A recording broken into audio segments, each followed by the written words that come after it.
Hello students, मैं उम्मीद करता हूँ कि आप इस लॉकडाउन के पीरियड में अपने घर पे सेफ होगे और आपने अपनी स्टडी की टेंशन नहीं लेनी। इसमें जो बायोलॉजी का फील्ड है इसमें हम आपको कॉन्टिन्यूसली वीडियो लेक्चर आपके लिए प्रोवाइड कराते रहेंगे, तो वो घबराने की जरूरत नहीं है। बस आप अपने घर पे बैठो, सेफ रहो। तो आज हम लेके आए हैं एक इंट्रोडक्टरी चैप्टर बायोलॉजी का, और स्पेशली फॉर +1 स्टूडेंट्स जो नए हैं, जो भी 10th पास करके +1 में हुए हैं और जिन्होंने मेडिकल फील्ड को लिया है अपने, तो उनके लिए हम आज एक जो फर्स्ट लेक्चर है वो आज हम बात करेंगे बायोलॉजी के बारे में कि बायोलॉजी क्या है। और अगर आपने इसको लिया है मेडिकल के अंदर तो उसमें मेन जो टर्म्स आएंगी और जो मेन कंसेप्ट है बायोलॉजी का वो क्या है इसमें। तो बहुत ही आसान सा, बहुत ही इजी सा टॉपिक हम इसमें डिस्कस करेंगे। बहुत ही आसान ये बायोलॉजी है, इतनी ज़्यादा टफ नहीं है। इंटरेस्टिंग भी है। इंटरेस्टिंग इसलिए क्योंकि कभी भी मैथ्स वाले आपको नहीं बताएंगे कि जो लीव्स वो ग्रीन क्यों हैं, या जो आपने खाना खाया है उसका क्या हुआ, आप सांस ले रहे हो तो ऑक्सीजन की क्यों जरूरत पड़ रही है, CO2 बाहर क्यों आ रही है। मैथ वाले आपको सिर्फ ये बता सकते हैं कि sine theta tan theta x minus y equal to z, तो वो हमारी समझ से परे है। तो इसमें हम डिस्कस करेंगे अपने बारे में, अपने प्रोसेसेस के बारे में। हम सांस लेते हैं, हम डाइजेशन करते हैं, एक्सक्रीशन करते हैं, रिप्रोडक्शन करते हैं, प्लांट्स के बारे में, सेल्स के बारे में हम इसमें बेसिकली जो है हम इसमें पढ़ेंगे। और बहुत ही आसान से तरीके से हम इसमें डिस्कस करेंगे कि सेल क्या है, क्योंकि बायोलॉजी में जो बायोलॉजी की जो मेन जो बेस है दैट इज सेल। तो चाहे वो प्लांट्स हैं, चाहे वो एनिमल हैं, चाहे वो बैक्टीरिया है, वो सारे क्या हैं, सेल है। तो हर एक चीज किससे बनी हुई है, सेल से। इसलिए हम क्या पढ़ते हैं, सेल की definition, it is the structural and functional unit of life. मतलब जो सेल है वो हमें स्ट्रक्चर प्रोवाइड कर रहा है। हमारी स्ट्रक्चर ऐसी है, प्लांट्स की स्ट्रक्चर अलग है, यानी कि जितने भी जहाँ पे लिविंग ऑर्गेनिज्म हैं उनकी अपनी अपनी स्ट्रक्चर है।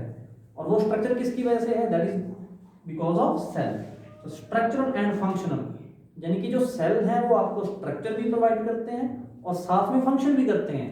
हम पहली बात की, आपके अलग अलग प्रोसेसेस हैं आपकी बॉडी के पास, रेस्पिरेशन है, एक्सक्रीशन है, रिप्रोडक्शन है, डाइजेशन है।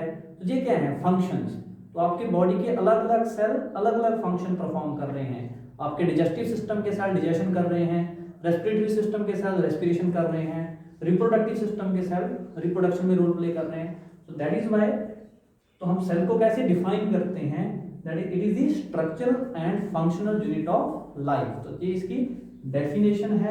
हम और आसान भाषा में इसको आगे डिस्कस करेंगे कि सेल क्या है, इसके वेरियस कंपोनेंट्स क्या क्या हो सकते हैं। तो बेसिकली हमारे पास दो तरह के सेल्स हैं।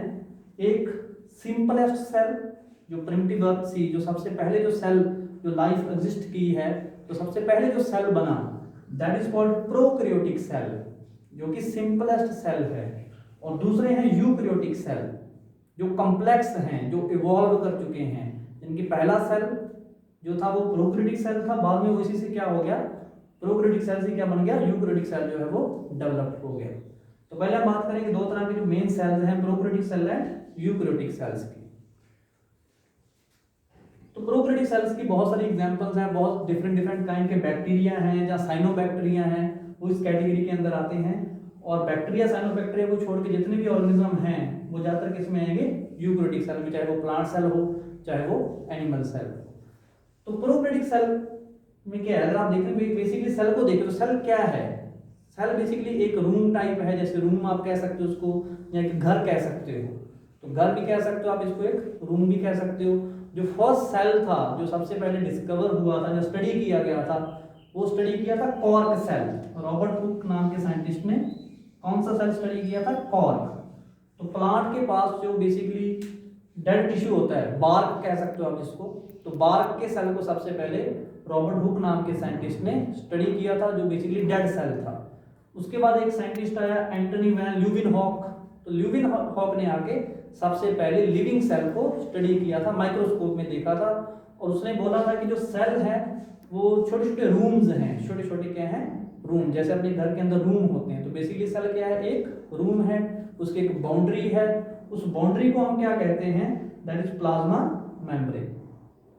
कई बार क्या होता है, कुछ बैक्टीरिया हैं ज्यादातर बैक्टीरिया के केस में और प्लांट्स के केस में प्लाज्मा मेम्ब्रेन के बाहर भी एक और लेयर होती है, that is called cell wall. Animal के केस में ऐसा नहीं होता, हम आगे इसको जब डिफरेंस में आएंगे प्लांट और एनिमल सेल के बीच में तब हम इसमें डिस्कस करेंगे। बेसिकली जो बाउंड्री है किसी भी सेल की, आपके रूम की जो बाउंड्री है दैट इज प्लाज्मा मेम्ब्रेन, जो लिपिड प्लस प्रोटीन से मिलके बनी होती है। तो जो प्रोकैरियोटिक सेल है ये बड़ा सिंपल टाइप ऑफ सेल है, इसमें कोई कुछ भी कॉम्प्लेक्स नहीं है। और आपको पता है अगर आपका कोई घर है तो बेसिकली आप सेल को एक घर मान के चलो कि सेल क्या है, आपका एक घर है जहाँ पे आप रहते हो। जैसे आपके घर का कोई हेड होता है जो आपके घर को, घर की जितने भी डिसीजन हैं वो लेता है, तो ज़्यादातर दादाजी होते हैं या आपके माता पिता होते हैं, तो वो घर का क्या है, ब्रेन है, हेड है जो घर को चलाते हैं। वैसे ही सेल का भी एक क्या है, ब्रेन, या सेल का क्या है, एक हेड है। तो हेड कौन है, वो DNA, this is DNA, naked DNA. अगर आप जहां पे देखोगे तो जो डीएनए है उसके ऊपर कोई कवरिंग नहीं है। तो इस तरह के डीएनए को क्या बोलते हैं, इस तरह के क्रोमोसोम्स को, नेक्ड न्यूक्लियस को क्या बोलते हैं, दैट इज न्यूक्लियोइड। तो जहां पे क्या है, न्यूक्लियोइड। जी वो न्यूक्लियड क्या है, बेसिकली जो बना हुआ है क्रोमोसोम से। क्रोमोसोम क्या होते हैं, डीएनए से बने होते हैं। डीएनए क्या है, आपका जेनेटिक मटेरियल। तो मतलब जो प्रोकैरियोटिक सेल है उसका जो ब्रेन है दैट इज कॉल्ड न्यूक्लियोइड। इसके अलावा इसमें जो लिक्विड है, जो वाटरी जो फ्लूइड मटेरियल होता है दैट इज कॉल्ड साइटोप्लाज्म। ये आपको क्या दिख रहा है, सारा liquid, this is called cytoplasm, जो बेसिकली वाटर से बना होता है। इसके अलावा आपको जहां पे सिर्फ एक ही ऑर्गेनेल नजर आती है दैट इज राइबोसोम। तो जहां पे एक ऑर्गेनेल नजर आती है दैट इज राइबोसोम। और राइबोसोम बेसिकली क्या होते हैं, जो प्रोटीन फैक्ट्रीज के नाम से भी जाने जाते हैं। इनको क्या कहा जाता है, प्रोटीन फैक्ट्रीज, क्योंकि जो प्रोटीन बनाने में रोल प्ले करते हैं। क्योंकि जितने भी सेल के फंक्शन हैं that are controlled by enzymes and all the enzymes are proteins. इसके अलावा जरूरी नहीं कि सारी की सारी प्रोटीन एंजाइम ही हो, प्रोटीन के और भी अलग बहुत सारे फंक्शंस हैं। तो बेसिकली जो राइबोसोम है वो दो तरह के होते हैं, एक 70S टाइप, एक 80S टाइप। तो क्योंकि जो प्रोकैरियोटिक सेल है तो जहाँ पे जो सिंपलेस्ट राइबोसोम है 70S टाइप ऑफ राइबोसोम जहाँ पे पाए जाते हैं। तो this is the structure of simplest prokaryotic cell. इसमें कुछ मैंने आपको पहले बोला, इसमें कुछ भी खास नहीं है, सिर्फ एक डीएनए है और उसको कवर किया हुआ है प्लाज्मा मेम्ब्रेन में। थोड़ा बहुत साइटोप्लाज्म है और थोड़े बहुत जो है वो राइबोसोम इसमें मिलते हैं। इसके अलावा तीनों तरह का आरएनए मिलेगा, mRNA, tRNA and rRNA.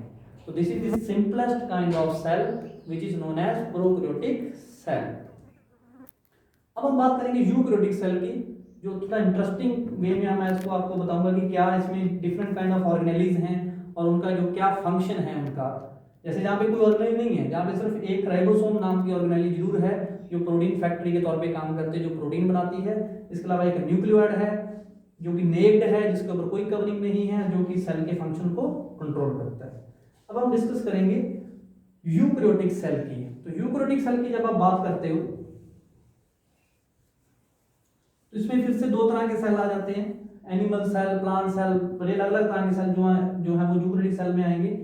Eukaryotic cell जो है वो थोड़े कॉम्प्लेक्स टाइप ऑफ सेल है, वो सिंपल नहीं है। इसमें आपको अलग अलग तरह की ऑर्गेनेलिज देखने को मिलेंगी, अलग अलग तरह के मेंबर्स आप इसमें डिस्कस करेंगे। तो जो this is the structure of animal cell. तो ये एक यूकैरियोटिक सेल है, एनिमल सेल है। इसमें अगर आप देखो तो इसकी एक बाउंड्री है, मैंने आपको पहले ही बोला है। सेल क्या है, एक घर है। जैसे आप घर में रहते हो तो आपके घर की एक बाउंड्री होती है और उस बाउंड्री का क्या नाम है, दैट इज प्लाज्मा मेम्ब्रेन।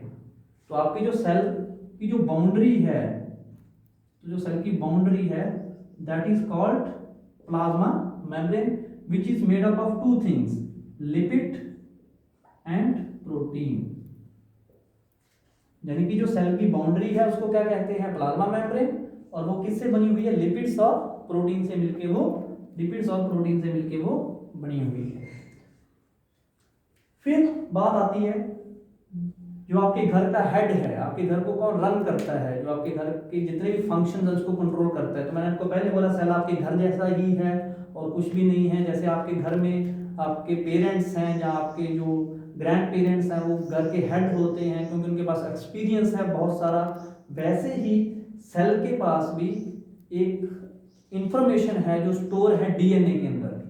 जैसे आपके घर पेरेंट्स के पास एक्सपीरियंस है, वो एक्सपीरियंस के थ्रू आपकी फैमिली को रन करते हैं, वैसे ही सेल के पास भी बहुत सारी जेनेटिक इन्फॉर्मेशन है और उस जेनेटिक इन्फॉर्मेशन को किसके पास है, डीएनए के पास। और डीएनए मिलके क्या बनाता है, क्रोमोसोम्स।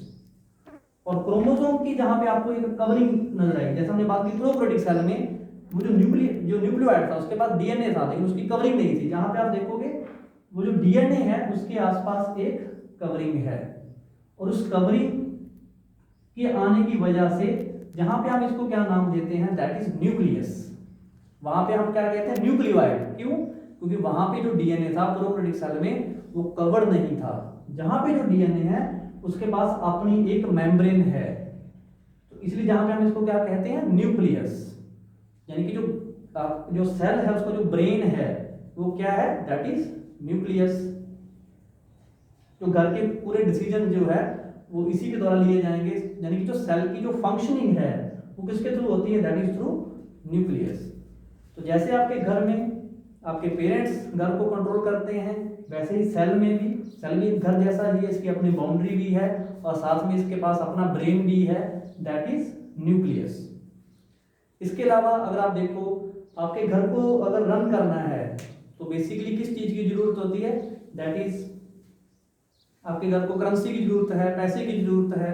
और वो पैसा आपके पेरेंट्स कमाते हैं या आपके ग्रैंड पेरेंट्स ने कमाया होगा, जहाँ आपके पेरेंट्स कमाते हैं या आप खुद भी कमाते हो घर पे। मतलब घर को रन करने के लिए किसकी जरूरत है, पैसे की। यानी कि तो वो कौन लेके आता है, आपके पेरेंट्स। तो पेरेंट्स क्या लेके आते हैं, गांधी जी। क्योंकि आपका घर किससे चलता है, दैट इज गांधी जी के थ्रू, जो पैसा आपके पास चलता है। वैसे ही सेल भी एक घर जैसा है, तो सेल को अगर चलाना है तो वहां पे भी जो है एनर्जी की जरूरत पड़ती है, करेंसी की जरूरत पड़ती है। तो जहां पे जो एनर्जी जो प्रोड्यूस करेगी, जो करेंसी प्रोड्यूस करेगी ऑर्गेनेली, तो जहां पे यानी कि आपको अलग अलग ऑर्गेनेल्स दिख रही हैं, जैसे mitochondria, ribosome, endoplasmic reticulum, Golgi body, lysosome, vacuole. Prokaryotic cell simple cell था, वहां पे ऐसी कोई भी ऑर्गेनेल नहीं थी, सिर्फ राइबोसोम थे। यूकैरियोटिक सेल एक कॉम्प्लेक्स सेल है जहां पे डिफरेंट काइंड ऑफ ऑर्गेनेल्स हैं। आप ऐसा समझ सकते हो, ये ऑर्गेनेल क्या है, जैसे आपके घर के अलग अलग मेंबर हैं, वैसे ही ऑर्गेनेल क्या है, इस सेल के अलग अलग मेंबर्स हैं। तो जैसे आपके घर को रन करने के लिए क्या चाहिए, एनर्जी चाहिए, पैसा चाहिए, गांधी जी वो कौन लेके आता है, आपके पेरेंट्स कमाते हैं। वैसे ही सेल को रन करने के लिए भी क्या चाहिए, करेंसी, एनर्जी चाहिए। और वो एनर्जी कौन कमाएगा, दैट इज माइटोकॉन्ड्रिया। तो सेल में जो काम आपके घर में पेरेंट्स करते हैं वो काम सेल में कौन करता है, दैट इज माइटोकॉन्ड्रिया नाम की एक ऑर्गेनेली। तो सेल में क्या है, माइटोकॉन्ड्रिया। वो क्या काम करते हैं, जो काम आपके पेरेंट्स करते हैं। आपके घर में पैसा किस फॉर्म में चलता है, गांधी जी की फॉर्म में। और जो माइटोकॉन्ड्रिया जो एनर्जी बनाएगा वो किस फॉर्म में चलेगी, दैट इज एटीपी। मतलब घर को रन करने के लिए पैसा चाहिए और सेल को रन करने के लिए एटीपी चाहिए। एटीपी क्या है, एक एडिनोसिन ट्राइफॉस्फेट। हम आगे इसमें जब आप बायोलॉजी पढ़ोगे आपको इसके बारे में आइडिया हो जाएगा कि एटीपी क्या है, जो एनर्जी करेंसी ऑफ सेल। तो इसलिए हम माइटोकॉन्ड्रिया को जहां पे क्या कहते हैं, तो mitochondria is also known as power house of cell. अगर आपसे कोई पूछे एक नंबर में कि who is the power house of cell, तो दैट इज माइटोकॉन्ड्रिया। अगर आपसे पूछे एनर्जी करेंसी ऑफ सेल क्या है, that is energy currency of cell, that is ATP. तो एटीपी क्या है, एनर्जी करेंसी ऑफ सेल। यानी कि घर में जो काम गांधी जी करता है सेल में वो काम एटीपी करते हैं। घर में जो काम आपके पेरेंट्स करते हैं पैसा कमाने का, सेल में वो काम माइटोकॉन्ड्रिया करता है। मतलब माइटोकॉन्ड्रिया क्या है, पावर हाउस ऑफ सेल है, क्योंकि सेल को रन करने के लिए पावर चाहिए, एनर्जी चाहिए। और वो कौन लेके आएगा, माइटोकॉन्ड्रिया। और energy in the form of ATP, adenosine triphosphate. तो वो क्या है, एनर्जी करेंसी ऑफ सेल। तो ये फंक्शन है जो पहली ऑर्गेनेल जिसके बारे में हमने डिस्कस किया। तो सबसे पहले न्यूक्लियस जो ब्रेन ऑफ सेल है, ब्रेन ऑफ द हाउस है। सेकंड वन इज माइटोकॉन्ड्रिया जो पावर हाउस ऑफ सेल है और यही क्या प्रोड्यूस करता है, एटीपी। और जो एटीपी है वो क्या है, that is the energy currency of the cell. इसके अलावा घर में और भी मेंबर्स होते हैं, उनके भी डिफरेंट फंक्शंस हैं। तो वैसे ही जो सेकंड मेंबर की हम अगर इसमें बात करें, जो सेकंड मेंबर है वो आपको दिख रहा होगा कि जो न्यूक्लियस है इसके ऊपर एक फिंगर लाइक प्रोजेक्शंस आपको दिख रही हैं, जिसका नाम है एंडोप्लाज्मिक रेटिकुलम। तो बेसिकली जो सेल है, न्यूक्लियस है, मैंने आपको पहले बोला जो आपका हेड है घर का, जैसे आपका दादाजी होता है घर में, जो बुजुर्ग हैं वो आपके फैमिली के हेड होते हैं, वैसे ही सेल में जो हेड है वो क्या है, न्यूक्लियस। बेसिकली आप न्यूक्लियस को दादाजी बोल सकते हो। और अगर आपने देखा हो घर पे तो जो दादाजी हैं उसके कंधे पे हमेशा जो है, जो छोटे बच्चे हैं वो उनके कंधे पे रहते हैं, खेलते रहते हैं। तो वैसे ही जहाँ पे जो दादाजी है, जो सेल के मालिक हैं, जो कंट्रोल करते हैं, उसके कंधे पे भी आपको एक बच्चा जो है दिख रहा है, और उस बच्चे का नाम है एंडोप्लाज्मिक रेटिकुलम। उसका क्या नाम है, एंडोप्लाज्मिक रेटिकुलम। आपको एक तो बच्चा आपको दादाजी के कंधे पे दिखाई दे रहा है, एक जो बच्चा है वो साइड पे बैठा हुआ है, वो शांत है, थोड़ा स्वीट बच्चा है, शरारतें नहीं करता, वो साइड पे बैठा हुआ है। तो मतलब दो तरह की एंडोप्लाज्मिक रेटिकुलम हो सकती है। और वो किस वजह से दो तरह की है, अगर आपको इसके ऊपर देखो तो आपको राइबोसोम्स नजर आ रहे हैं, यानी कि जिस एंडोप्लाज्मिक रेटिकुलम के ऊपर राइबोसोम अटैच होते हैं उसको क्या कहते हैं, रफ एंडोप्लाज्मिक रेटिकुलम। यानी कि ये रफ एंडोप्लाज्मिक रेटिकुलम है, और जहां पे आपको कोई भी राइबोसोम नजर नहीं आ रहा, सीधी स्मूथ एंडोप्लाज्मिक रेटिकुलम। मतलब दो तरह की एंडोप्लाज्मिक रेटिकुलम हो सकती है, एक रफ एंडोप्लाज्मिक रेटिकुलम और एक स्मूथ एंडोप्लाज्मिक रेटिकुलम। तो क्या फंक्शन है रफ एंडोप्लाज्मिक रेटिकुलम और स्मूथ एंडोप्लाज्मिक रेटिकुलम का? तो पहले अगर आपको बात को, तो पहले है आपके पास राइबोसोम्स। तो राइबोसोम जहां पे कौन से हैं, दैट इज एटीएस टाइप। जैसे हमने बात की थी प्रोकैरियोटिक सेल में, अगर आपको याद हो, वहां पे 70s टाइप ऑफ राइबोसोम है, यहाँ पे 80s टाइप ऑफ राइबोसोम है। तो राइबोसोम क्या है, प्रोटीन फैक्ट्रीज, प्रोटीन फैक्ट्री का काम करते हैं, ये प्रोटीन बनाने में रोल प्ले करते हैं। और वहां पे उनकी कोई एंडोप्लाज्मिक रेटिकुलम नहीं थी, वहां पे सारे के सारे राइबोसोम फ्री थे 70s।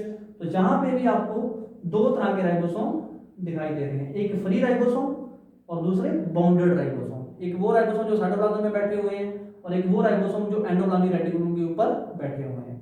तो these are free ribosome, these are bounded ribosome. Ribosome का काम क्या है, प्रोटीन्स बनाना। इसलिए जो ईआर है, जो प्रोटीन है, वो कहां बनेगी, जहां पे बनेगी, या तो एंडोप्लाज्मिक रेटिकुलम के अंदर बनेगी, या फिर कई बार साइटोप्लाज्म में भी जो प्रोटीन है वो बन सकती है। किसने वो प्रोटीन बनाई, किसने इसको बोला है, वो हम आगे डिस्कस करेंगे इसी के अंदर। तो यानी कि जो न्यूक्लियस है, बेसिकली अगर आपको मैं इसमें ब्रीफ बताऊं, बेसिकली जो न्यूक्लियस है, मैंने आपको पहले बोला कि दादाजी का रोल प्ले करता है आपके घर में। जैसे दादाजी है, ये सिर्फ ऑर्डर देते हैं, खुद कुछ नहीं करना, सिर्फ ऑर्डर देना है कि तूने ये करना है, तूने वो करना है। अलग अलग मेंबर्स को जो है वो ऑर्डर देते रहते हैं। अगर न्यूक्लियस ने माइटोकॉन्ड्रिया को कोई काम देना है कि भाई तू ये काम करके दे मेरे लिए, तो वो जो डीएनए है अंदर, वो खुद नहीं जाएगा माइटोकॉन्ड्रिया के पास। वो क्या करेगा, जो डीएनए है वो एमआरएनए में कन्वर्ट होगा, और जो एमआरएनए है वो राइबोसोम के पास जाएगा, और राइबोसोम उस एमआरएनए को प्रोटीन में कन्वर्ट करेंगे, और फिर जो प्रोटीन बनेगी उसको एंडोप्लाज्मिक रेटिकुलम गोल्जी बॉडी की तरफ भेजेगी, और जो गोल्जी बॉडी है वहां से वो प्रोटीन जाएगी माइटोकॉन्ड्रिया के पास।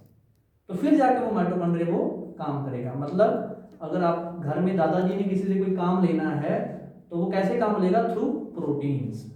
मतलब घर का जो भी काम है वो बेसिकली कौन करती हैं, प्रोटीन्स करती हैं। प्रोटीन बनाई किसने, वो डीएनए। तो डीएनए पहले आरएनए बनाता है, उस आरएनए से प्रोटीन बनती है, और वो प्रोटीन फिर जाके वो काम करवाती है जो भी काम उसको बोला गया है। तो बेसिकली अब आपको समझ हो, आइडिया आ गया होना कि what is the function of ribosome. तो राइबोसोम का काम है प्रोटीन बनाना। एंडोप्लाज्मिक रेटिकुलम उस प्रोसेस में हेल्प करती है, प्रोटीन बनाने के प्रोसेस जो है उसमें हेल्प करेंगी राइबोसोम की, और साथ में ये मूवमेंट में भी रोल प्ले करती है। जैसे कोई प्रोटीन सबसे पहले किसके पास भेजेंगी, ये गोल्जी बॉडी के साथ। जिनकी एंडोप्लाज्मिक रेटिकुलम और गोल्जी बॉडी दोनों मिलकर क्या करती हैं, मूवमेंट का काम करती हैं। अगर कोई चीज मूव करनी है, कोई भी जो मॉलिक्यूल है वो मूव करेगा from one place to another place, that is through with the help of vesicles. Vesicles के थ्रू हेल्प करेगा। और जैसे कि आपको वेसिकल दिख रहे हैं, वैसे ही एंडोप्लाज्मिक रेटिकुलम के पास भी क्या होते हैं, इस तरह के वेसिकल्स होते हैं। तो वेसिकल्स की वजह से मूवमेंट जो है वो सेल के अंदर, अगर आपने घर में मूव करना है तो आप तो आसानी से मूव कर लेते हो, लेकिन अगर जो क्योंकि जो सेल है इसमें अगर किसी मॉलिक्यूल में मूव करना है तो वो किसकी वजह से मूव करेगा, that is with the help of endoplasmic reticulum as well as Golgi body. तो इसमें हम आगे डिटेल में आएंगे। इसके अलावा एक स्मूथ एंडोप्लाज्मिक रेटिकुलम भी है। तो ये तो बात होगी रफ एंडोप्लाज्मिक रेटिकुलम की। स्मूथ एंडोप्लाज्मिक रेटिकुलम का बेसिकली काम होता है लिपिड फॉर्मेशन, जहाँ कोलेस्ट्रॉल सिंथेसिस या लिपिड फॉर्मेशन या डिटॉक्सिफिकेशन का जो रोल प्ले करती है, अल्कोहलिक डिटॉक्सिफिकेशन जो लिवर के अंदर चलती है, तो उसमें किसका रोल होता है, that is smooth endoplasmic reticulum का मेन काम क्या है, production of lipids, cholesterol and detoxification of alcohol. इसके अलावा आपके घर में और भी मेंबर्स हैं जो अलग अलग रोल प्ले करते हैं, जैसे आपको दिखाई दे रहा होगा जहां पे दैट इज वैक्यूल। तो जैसे आपके घर में स्टोर होता है, आप स्टोर में कोई भी चीज फेंक देते हो जो एक्स्ट्रा चीज है, तो वैसे ही सेल भी एक घर है और इसमें भी एक कंपार्टमेंट है जहाँ पे ये जो वेस्ट है या कुछ भी मॉलिक्यूल है जिनको जो काम के नहीं है इनको स्टोर कर लेता है, तो उसका काम क्या है, दैट इज वैक्यूल।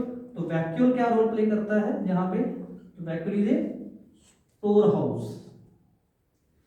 जितना भी स्टोरेज का काम है वो किसका है, जहाँ पे वैक्यूल का काम है। इसके अलावा आपको एक ऑर्गेनेल नजर आ रही है, that is lysosome, that is lysosome. तो लाइसोसोम का क्या फंक्शन है, जैसे आपके घर में अगर आपके 4-5 मेंबर रह रहे हो तो घर में कचरा गंदगी फैल जाती है तो उसके लिए आप स्वीपर लेके आते हो, वैसे ही सेल है, सेल में अलग अलग ऑर्गेनेलिज हैं, अलग अलग मेंबर्स हैं। तो जब ये सेल में रहते हैं तो जहाँ पे भी गंदगी फैलती होगी जरूर, और जहाँ पे भी फिर साफ सफाई वाला बंदा होना चाहिए, तो बेसिकली लाइसोसोम बेसिकली क्या रोल प्ले करते हैं, स्वीपर का काम करते हैं। क्योंकि इसके अंदर डिफरेंट काइंड के डाइजेस्टिव एंजाइम्स होते हैं, 40 डिफरेंट टाइप के क्या होते हैं, डाइजेस्टिव एंजाइम, जो हर एक चीज को क्या कर सकते हैं, डाइजेस्ट कर सकते हैं। तो इसकी जो मेम्ब्रेन है इसके अंदर डिफरेंट काइंड के क्या है, डाइजेस्टिव एंजाइम, जो हर एक चीज को, हर एक गंदगी को क्या कर सकते हैं, साफ कर सकते हैं। इसलिए लाइसोसोम एज ए स्वीपर का रोल प्ले करते हैं सेल के अंदर। जैसे सेल में स्वीपर होते हैं वैसे ही लाइसोसोम जहां पे वही रोल प्ले करते हुए नजर आते हैं। इनका एक और नाम भी है, suicidal bags, suicidal bag. Suicidal bag भी इनको बोला जाता है। ऐसा क्यों बोला जाता है, सपोज अगर बाहर से कोई, किसी सेल में कोई बाहर से एंट्री होती है, किसी वायरस की या किसी बैक्टीरिया की किसी की एंट्री हो जाए, अगर सपोज एनिमल सेल में कोई वायरस एंटर कर जाए, तो जो लाइसोसोम है इनकी जो वॉल है वो क्या हो जाएगी, रप्चर हो जाएगी, और जितने भी डाइजेस्टिव एंजाइम हैं वो पूरे सेल के ऑर्गेनेली को खत्म कर देंगे। मैंने आपको पहले बोला जी स्वीपर का काम करते हैं जी, हर एक ऑर्गेनेली को, हर एक चीज को डाइजेस्ट कर देते हैं। सपोज बाहर से सेल में कोई वायरस की एंट्री होगी, तो एक सेल में वायरस एंटर हो गया तो वो दूसरे सेल में हो सकता है एंटर, फिर तीसरे सेल में एंटर हो सकता है, पूरी बॉडी में इन्फेक्शन हो सकती है। तो इसलिए सेल कभी नहीं चाहते कि बाकी सेल मरे, तो ये सेल खुद सुसाइड कर लेगा। तो ये सोचता है कि मैं खुद मर जाऊं तो ज्यादा बेटर है, ताकि बाकी सेल जो है वो सर्वाइव करते रहे। तो इसलिए इनको सुसाइडल बैग के नाम से भी जाना जाता है। ये भी इंपॉर्टेंट क्वेश्चन है कि कौन सी ऑर्गेनेली को सुसाइडल बैग के नाम से जाना जाता है, तो वो है लाइसोसोम। ऐसा क्यों है, क्योंकि जब इसकी जो मेम्ब्रेन है अगर वो रप्चर हो जाए, तो अगर मेम्ब्रेन रप्चर हो गई तो इसके जो डाइजेस्टिव एंजाइम्स हैं वो पूरे के पूरे सेल को डाइजेस्ट कर देंगे, खत्म कर देंगे, और ये सेल क्या हो जाएगा, खत्म हो जाएगा, साथ में वायरस भी क्या हो जाएगा, खत्म हो जाएगा। तो ये है वैक्यूल का फंक्शन, लाइसोसोम का फंक्शन। इसके अलावा जो सेल में जो लिक्विड है, जो ज्यादातर 70% लिक्विड ही होता है सेल में, उसको क्या कहते हैं, दैट इज साइटोप्लाज्म।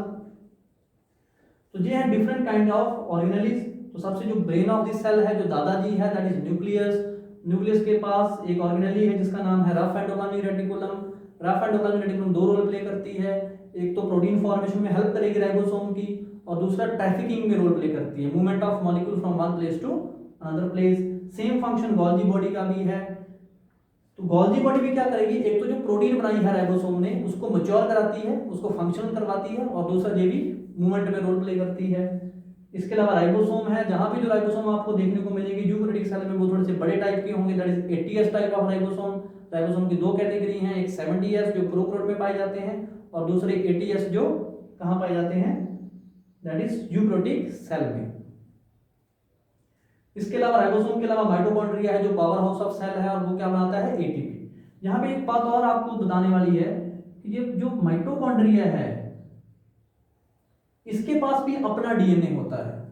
जो माइटोकॉन्ड्रिया जो पावर हाउस ऑफ सेल है, एक तो आपका मेन डीएनए है जो पूरे घर को कंट्रोल करता है, लेकिन जो माइटोकॉन्ड्रिया नाम की ऑर्गेनेली है, अगर आप इसको देखो माइटोकॉन्ड्रिया को, जो माइटोकॉन्ड्रिया नाम की ऑर्गेनेली है इसके पास अपना डीएनए है, लेकिन नेक्ड डीएनए है। जहां पे तो जो डीएनए वो कवर्ड है, जहां पे न्यूक्लियस बोलते हैं आप इसको, जहां से क्या पता चलता है जो माइटोकॉन्ड्रिया है बेसिकली वो एक प्रोकैरियोटिक सेल है जो कि बाय चांस इस सेल में एंटर हो गया और बाद में इन दोनों की आपस में सिम्बायोसिस होगी, दोनों सेल्स की, दोनों एक दूसरे की हेल्प करते हैं, इसलिए ये परमानेंटली इसका हिस्सा हो गया है। तो बेसिकली ये क्या है, बैक्टीरिया है जो माइटोकॉन्ड्रिया है, क्योंकि इसके पास अपना डीएनए है और इसके पास अपने राइबोसोम है 70S। ऐसा किस में होता है, प्रोकैरियोट्स में अपना डीएनए होता है, अपने राइबोसोम्स होते हैं। तो ये कहाँ, इसलिए ये बोला जाता है कि जो माइटोकॉन्ड्रिया है वो एक बैक्टीरिया है या प्रोकैरियोटिक सेल है जो इस सेल में एंटर हो गया है और बाद में इसी सेल का परमानेंट जो है वो मेंबर बन चुका है। तो ये है डिफरेंट काइंड ऑफ ऑर्गेनेली, क्योंकि जब एनिमल सेल है तो जहां पे आपको क्लोरोप्लास्ट नजर नहीं आएगी, लेकिन अगर जहां पे आप बात करें प्लांट सेल की, तो प्लांट सेल में भी तो हमें पता है कि जो यूकैरियोटिक सेल दो तरह के एनिमल सेल है, प्लांट सेल। अगर आप प्लांट सेल की बात करो, प्लांट सेल और एनिमल सेल में क्या डिफरेंसेस हैं, ऑर्गेनेली तो वही है, सेम है सच, बस एक ऑर्गेनेली का डिफरेंस है। एक तो जो प्लांट सेल है इसमें जो वैक्यूल है वो बहुत बड़े साइज का है, जैसे यहाँ पे वैक्यूल छोटे साइज का है, यहाँ पे वैक्यूल प्लांट सेल के अंदर अगर आप बात करो तो वैक्यूल बहुत बड़े साइज का और सेंटर में है, और जो न्यूक्लियस है वो जहाँ पे आपको साइड में नजर आएगा, इसी के ऊपर आपकी एंडोप्लाज्मिक रेटिकुलम भी होगी, रफ एंडो, बाकी सारी ऑर्गेनेली ऐसा सच है। सबसे बाहर क्या होगी, सेल वॉल। तो जहां पे आप अगर आप देखो एनिमल सेल में सेल वॉल नहीं होती, प्लांट सेल में क्या होती है, सेल वॉल। और सेल वॉल किससे बनी होती है, in case of plant that is cellulose. Cellulose क्या है, एक कार्बोहाइड्रेट है। तो एनिमल सेल में पहला डिफरेंस अगर आप देखो, ये दोनों के दोनों यूकैरियोटिक सेल हैं, पहला डिफरेंस जहां पे कोई सेल वॉल नहीं होती, जहां पे सेल वॉल है। सेल वॉल के बाद क्या आती है, प्लाज्मा मेम्ब्रेन, वो जहां पे भी है जहां पे भी है। दूसरा डिफरेंस, जो प्लांट सेल है वहां पे वैक्यूल बहुत बड़ी साइज का है और सेंटर में है। एनिमल सेल में ऐसा नहीं है, वैक्यूल बहुत छोटे साइज का है और साइड पे है, सेंटर में जहां पे क्या होता है, न्यूक्लियस, जहां पे न्यूक्लियस क्या होता है, पेरिफेरी पे होता है, साइड पे पुश होता है। एक और इंपॉर्टेंट डिफरेंस, जहां पे एक और ऑर्गेनेली आपको देखने को मिलती है प्लांट सेल के अंदर, that is called chloroplast, that is called chloroplast, that is kitchen of cell. क्योंकि आपको पता है जो प्लांट्स हैं वो ऑटोट्रॉफिक हैं, प्लांट्स के हैं ऑटोट्रॉफिक, वो अपना फूड खुद बनाते हैं। आपने पढ़ा होगा फोटोसिंथेसिस 9th और 10th में, फोटोसिंथेसिस क्या होता है, जो प्लांट्स हैं वो in the presence of sunlight क्या करते हैं, अपना फूड जो है वो खुद बना लेते हैं, CO2 को पकड़ते हैं, ऑक्सीजन को रिलीज करते हैं, और इस पूरे प्रोसेस को क्या कहते हैं, फोटोसिंथेसिस। और वो फोटोसिंथेसिस का मतलब क्या है, खाना बनाना, और आपके घर में भी खाना बनता है, वो कहाँ बनता है, किचन में, इसलिए इसको क्या कहा जाता है, किचन ऑफ सेल। तो किचन ऑफ सेल क्या है, क्लोरोप्लास्ट, जो एनिमल के पास नहीं है, जो कहाँ होती है, सिर्फ प्लांट सेल में। और क्लोरोप्लास्ट क्या है, ये भी एक ऐसी ऑर्गेनेली है जो ऑटोनोमस है, इसके पास भी अगर आप देखो तो अपना डीएनए है। जैसे हमने बात की थी माइटोकॉन्ड्रिया, जो माइटोकॉन्ड्रिया है उसके पास भी अपना डीएनए है, और जो क्लोरोप्लास्ट इसके पास भी अपना डीएनए, यानी कि प्लांट सेल के पास 3 ऐसी ऑर्गेनेली हैं जिनके पास अपना अपना डीएनए है। एक न्यूक्लियस जो मेन डीएनए है जो पूरे सेल को कंट्रोल करता है, एक क्लोरोप्लास्ट उसके पास भी अपना डीएनए है, और एक माइटोकॉन्ड्रिया उसके पास भी अपना डीएनए है। लेकिन एनिमल सेल में सिर्फ 2 ऐसी ऑर्गेनेली हैं जिनके पास अपना अपना डीएनए है, एक न्यूक्लियस और दूसरा माइटोकॉन्ड्रिया। क्योंकि एनिमल के पास क्लोरोप्लास्ट नहीं होती, इसलिए एनिमल जो है फोटोसिंथेसिस नहीं कर पाते। सिर्फ प्लांट ही क्या करते हैं, फोटोसिंथेसिस। मैंने पहले बात की लीव्स ग्रीन क्यों होते हैं, क्योंकि प्लांट के सेल के पास एक ऑर्गेनेली है क्लोरोप्लास्ट, और उसके अंदर क्या भरी होती है, chlorophyll, which is a green colour pigment. तो क्लोरोफिल की वजह से ही लीफ आपको जो है वो ग्रीन कलर के नजर आते हैं, और उसकी वजह ये है क्योंकि क्लोरोफिल किसके अंदर होती है, क्लोरोप्लास्ट के अंदर, और क्लोरोप्लास्ट क्या है, किचन ऑफ सेल, जो फूड बनाएगी। बाकी सेम है, इसमें भी आपको एंडोप्लाज्मिक रेटिकुलम नजर आएगी, वहां भी एंडोप्लाज्मिक रेटिकुलम है, जहां भी ATS राइबोसोम है वहां भी ATS राइबोसोम है, जहां भी लाइसोसोम है वहां भी लाइसोसोम है। तो बाकी ऑर्गेनेली जो है वो एज सच है। डिफरेंस जहां पे मेन डिफरेंस है प्लांट सेल और जो एनिमल सेल में, वो 3 ही हैं। प्लांट सेल में सेल वॉल होती है, वहां पे सेल वॉल नहीं होती। प्लांट सेल में वैक्यूल बड़े साइज का होता है, वहां पे वैक्यूल छोटे साइज का होता है। प्लांट सेल में क्लोरोप्लास्ट नाम की ऑर्गेनेली होती है और एनिमल सेल में वो ऑर्गेनेली क्या होती है, दैट इज एब्सेंट होती है। तो ये बेसिक डिफरेंस है between plant cell and animal cell के अंदर। और ये हैं अलग अलग ऑर्गेनेलीज जिनका फंक्शन मैं आपको ब्रीफ में बता चुका हूँ, किस ऑर्गेनेली का क्या फंक्शन है। न्यूक्लियस वो घर का दादाजी है जो पूरे फंक्शन को कंट्रोल करता है। माइटोकॉन्ड्रिया वो आपके पेरेंट जैसा है, जो बिल्कुल जैसे आपके घर में पेरेंट्स कमाई करते हैं, पैसा कमा के लाते हैं गांधी जी की फॉर्म में, वैसे ही माइटोकॉन्ड्रिया क्या करता है, पावर हाउस ऑफ सेल है, जो एनर्जी प्रोड्यूस करता है in the form of ATP. ATP क्या है, गांधी जी का रोल प्ले करती है आपके सेल के अंदर, जो काम पैसा करता है वो काम सेल में एटीपी करती है। इसके अलावा राइबोसोम है जो प्रोटीन फैक्टर्स के तौर पे जाने जाते हैं।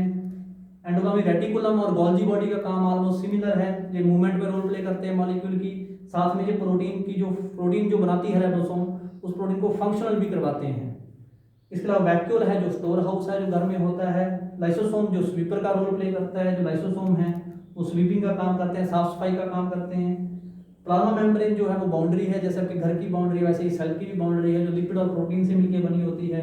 कई बार दो बाउंड्री हो जाती है, जैसे प्लांट सेल में प्लाज्मा मेम्ब्रेन तो है ही है मेन बाउंड्री, उसके बाहर एक और बाउंड्री आ जाती है जिसको हम सेल वॉल कहते हैं, जो कि उससे बनी हुई है, कार्बोहाइड्रेट दैट इज सेलुलोज से बनी हुई है।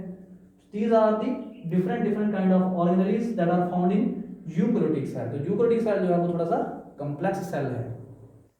तो अब हम बात करते हैं, जो बेसिकली हमने स्टार्टिंग में बात की है, प्रोकैरियोटिक सेल और यूकैरियोटिक सेल के बीच में क्या डिफरेंस है। तो जो मेन डिफरेंस मैंने आपको बताई दिए हैं। तो प्रो का मतलब ही क्या होता है, प्रो मींस बिफोर, पहले।